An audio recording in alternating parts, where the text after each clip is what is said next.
it did still take time, because there was times I was thinking about the Hebrew Israelite thing, times I was thinking about other streams of Judaism, but I eventually settled on Orthodox Judaism for a couple reasons. The first reason is wide acceptance. So if you convert Reform or Conservative, you have, for better or for worse, the reality is you go to Orthodox synagogue and you're not considered Jewish. I wanted broad acceptance among the Jewish people that I was a Jew, to be just part of the Jewish people, and Orthodox is one of the easiest ways to get that. Another reason is the halakha.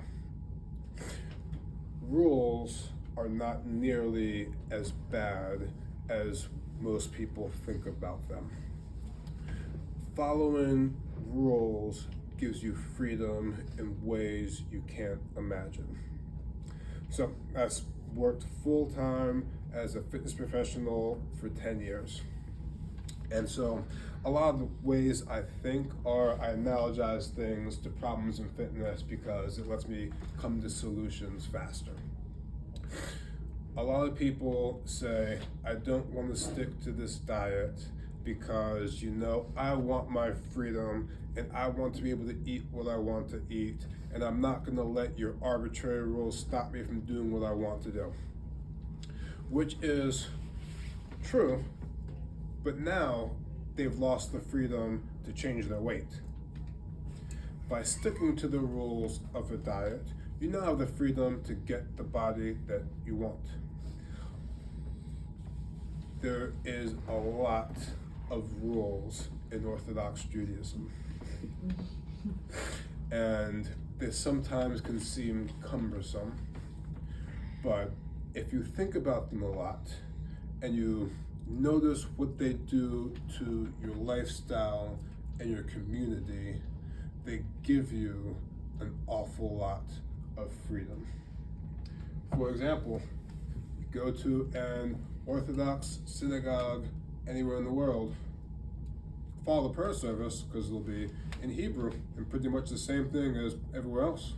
And if you speak a little bit of Hebrew, you can find someone that you can communicate with.